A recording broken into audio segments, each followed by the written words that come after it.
우리 성도들이 마음판에 새기게 하여 주옵시고 이 말씀이 생명을 살리는 놀라운 축복의 말씀이 되게 하옵소서.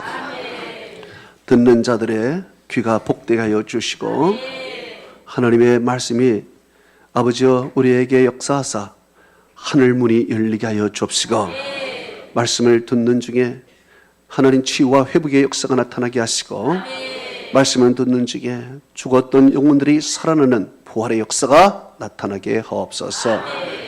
예수 그리스도 이름으로 기도합나이다.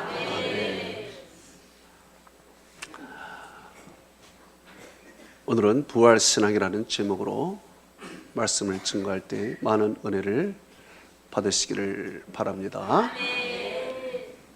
사람이 가장 두려워하는 것은 죽음이라는 것입니다. 그래서 수많은 종교가 죽음의 문제를 안고 태어났습니다. 그렇지만 모든 종교는 그 자체가 철학적이요, 사변적이요, 공상적인 것입니다. 죽음의 문제를 해결하려고 많은 종교가 일어났지만 결국 죽음의 문제를 해결하지 못하고 많은 종교들이 땅에서의 삶을 강조합니다. 그래서 어떤 종교는 땅에서 살 때 도덕적으로 선하게 살라. 어떤 종교는 죽어서 못 누리는 쾌락주의로 흐르게 되는 것입니다. 결국에는 모든 종교는 죽음을 해결하지 못하고 모든 사람에게 계속 이 죽음의 문제에 대해서 궁금증을 줄 뿐인 것입니다. 그러나 기독교는 어떻습니까? 기독교는 죽음의 문제를 명쾌하게 대답해 줍니다. 성경은 죽음이란 무엇이냐? 이것에 대해서 우리에게 분명히 말씀해 주시는데 죽음이라는 것은 바로 하나님과 우리의 분리라는 것입니다. 하나님과 우리 사이가 분리가 되어 있는 이 자체가 바로 죽음인 것이고 하나님과 우리 사이가 다시 화목하게 되는 것이 이것이 바로 영생이라는 것입니다. 성경에서 최초로 죽음에 대해서 이야기를 했을 때 성경은 이렇게 말합니다. 창세기 2장 17절에 선악을 알게 하는 나무의 열매는 먹지 말라. 내가 먹는 날에는 반드시 죽으리라고 말씀하고 있습니다. 먹는 날에는 반드시 죽는다. 성경에서 최초의 죽음이라는 단어가 여기서 나옵니다. 그런데 문제는 선악과를 따먹었는데 죽지를 않습니다. 반드시 죽으리라 했는데 죽지를 않고 그 대신 이상한 감정이 들어오는 것입니다. 그 감정이 무엇입니까? 두려움이라는 감정입니다. 창세기 3장 10절은 이렇게 말씀하고 있습니다. 내가 동산에서 여호와의 소리를 듣고 내가 벗었으므로 두려워하여 숨었나이다 그랬습니다. 자, 인간에게 두려움이 찾아왔습니다. 여러분, 성경에서 두려움이라는 것은 왜 찾아올까요? 왜 우리가 두려워할까요? 그것은 바로 혼자 있기 때문에 그렇습니다. 하나님과 함께 했을 때는 두려움이 없지만 하나님이 떠나고 혼자 있을 때는 두려움이 엄습해 오는 것입니다. 그래서 성경에는 우리가 두려워할 때마다 하나님이 단골로 하시는 말씀이 있습니다. 내가 너와 함께 할 것이라 그랬습니다. 여호수아서 1장 9절은 이렇게 말씀하고 있습니다. 내가 명령한 것이 아니냐. 강하고 담대하라. 두려워하지 말고 놀라지 말라. 내가 어딜 가든지 네 하나님 여호와가 너와 함께 하느니라. 여호수아가 왜 두려웠습니까? 바로 그 곁에 모세가 없었습니다. 너 모세와 함께한 하나님이 나와 함께하는 것 같지 않았습니다. 이 많은 백성들을 끌고 저 무시무시한 가나안 땅으로 들어가야 되는데 자기 혼자 이 많은 백성을 끌고 가기에 두려운 것입니다. 그래서 하나님께서는 여호수아에게 말씀합니다. 두려워하지 말라. 내가 너와 함께함이라. 내가 모세와 함께 했던 같이 내가 너와 함께 할 것이다. 말씀했습니다. 바로 아담이 왜 두려워하여 숨었을까요? 그것은 바로 혼자 됐기 때문에 그랬습니다. 그 영이 하나님과 분리가 됐기 때문에 그렇습니다. 그래서 두려운 것입니다. 왜 하나님과 분리가 되어 있을까요? 죄 때문에 그렇습니다.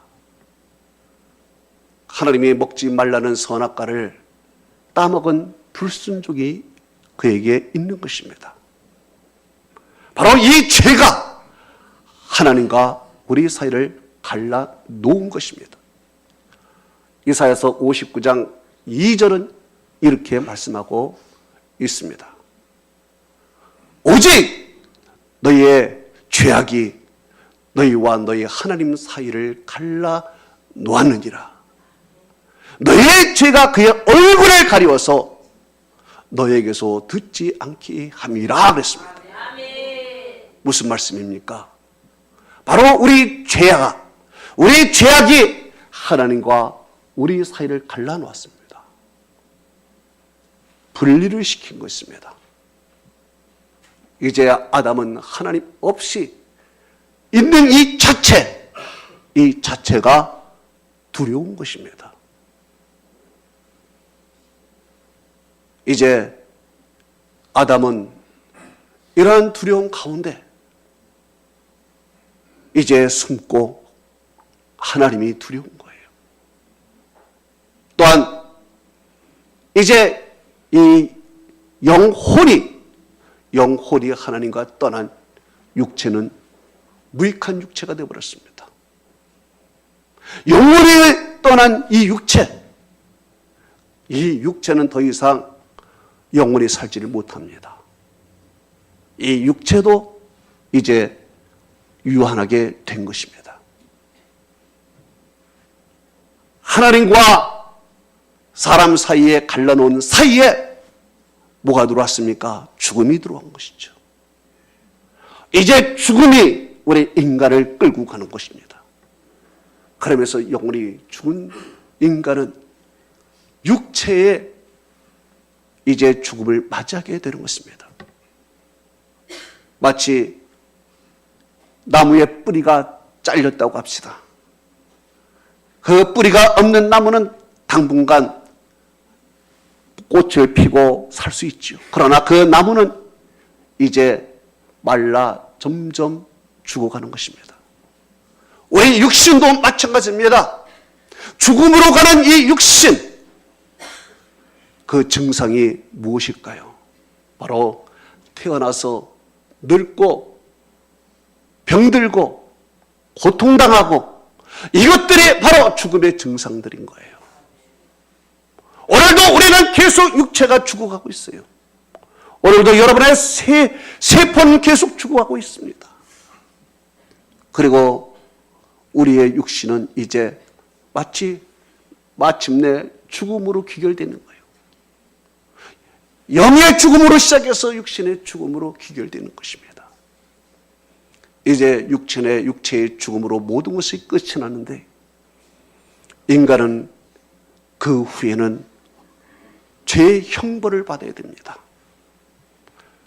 영원히 죽고 육체로 귀결된 인간은 그것으로 끝나는 것이 아니라 자기가 지은 죄에 대해서 하나님 앞에 심판을 받아야 됩니다. 그리고 죽은 인간, 육체로 죽은 인간은 어디로 가느냐? 음부에 가게 되는 것입니다. 곧 지옥에 가는 것이죠. 지옥은 어떤 곳입니까? 무서운 곳입니다. 성경은 지옥에 대해서 이렇게 말씀하고 있습니다. 마가복음 9장 48절 49절에는 이렇게 말씀하고 있습니다. 네 눈이 너를 범죄하게 하거든 빼버리라. 한 눈을 가지고 하나님의 나라에 들어간 것이 두 눈을 가지고 지옥에 던져지는 것보다 나으니라. 거기에는 구더기도 죽지 않고 불도 꺼지지 아니하니라. 사람마다 불로서 소금 치듯 함을 받으리라 그랬습니다. 여러분, 이 지옥이 얼마나 무서운가요? 죽고 싶어도 죽지를 못해요. 구더기도 죽지 않고요. 영원히 불로서 소금 치듯 하는 고통을 영원토록 맛본다는 것입니다. 그래서 사람들은 죽음이 두려운 거예요. 내 사후에 어떤 형벌을 받을까? 이것이 두려운 거예요. 그래서 이 죽음을 해결하려고 자기 나름대로의 공덕을 쌓았지만 해결할 수가 없어요. 각종 종교들이 이 죽음의 문제를 해결해 준다고 이곳저곳에서 나왔지만은 오히려 혼돌만 줄 뿐입니다. 죽음을 해결할 수 있는 종교도 없고 어떤 도덕도 없고 인간은 두려움에 사로잡히다가 육체의 죽음으로 모든 것이 끝나고 그리고 영원한 형벌을 받아야 되는 것이 인간이 가야 할 바로 과정인 것입니다. 누구도 여기서 구원할 수가 없어요. 그런데 말입니다.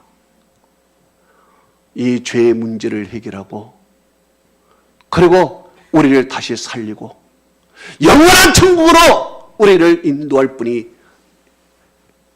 이 땅에 오셨습니다. 그분이 바로 예수 그리스도입니다. 예수 그리스도는 하나님의 아들입니다.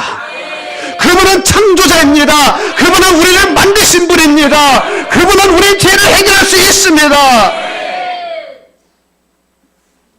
전능하신 하나님이 이곳에 오셔서 그분이 이 말씀을 하셨어요. 요한복음 11장 25절에서 26절에 이 말씀을 하고 있었습니다. 예수께서 이르시되 나는 부활이요 생명이니 나를 믿는 자는 죽어도 살겠고 내가 살아서 나를 믿는 자는 영원히 죽지 아니하리라. 이것을 내가 믿느냐? 할렐루야. 바로 이것을 믿을 때 이제 우리의 죄의 문제가 해결되고 죽음의 문제가 해결되고 형벌의 문제가 해결됐다는 것입니다.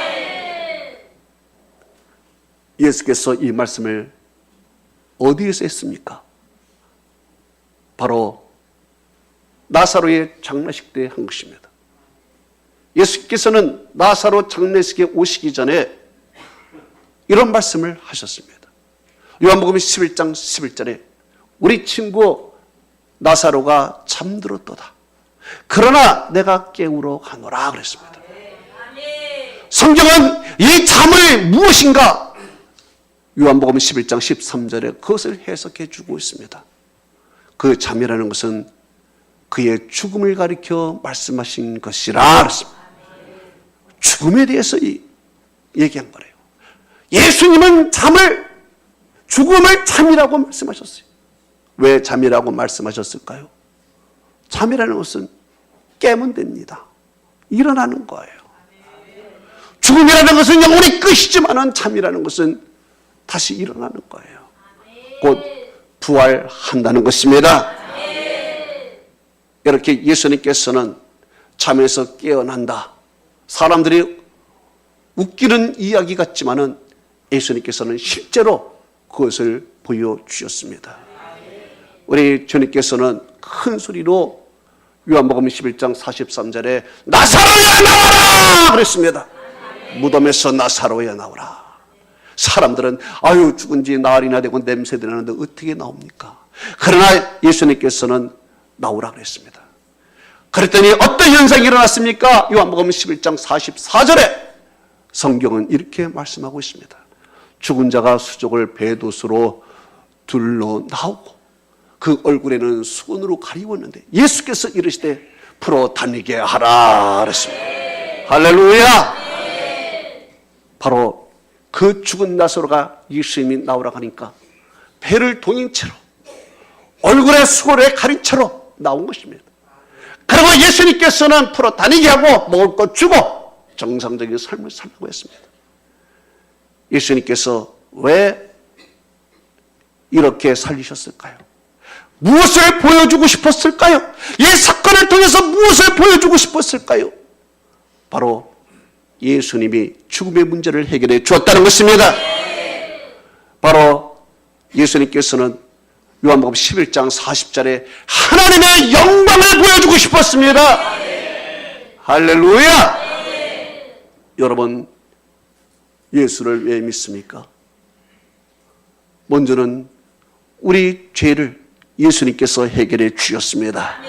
십자가에서 우리 죄를 다 속량해 주셨습니다. 두 번째는 우리를 부활로 이끌어 주셨습니다. 영원한 부활로 죽지 않는 영생으로 우리를 인도해 주셨습니다. 여러분 고린도전서 15장 20절에서 22절은 이렇게 말씀하고 있습니다. 그러나 이제 그리스도 예수께서 죽은 자 가운데서 다시 살아나사 잠자는 자들의 첫 열매가 되었도다. 사망이 한 사람으로 말미암으로 죄 부활도 한 사람으로 말미암는도다. 아담 안에서 모든 사람이 죽은 것 같이 그리스도 예수 안에서 모든 사람이 삶을 얻으리라. 할렐루야. 주님께서 부활의 첫 열매가 되어 주셔서 그를 믿는 자들이 이제 다 같이 부활에 동참하게 되는 것입니다. 세 번째로는 예수를 왜 믿을까요?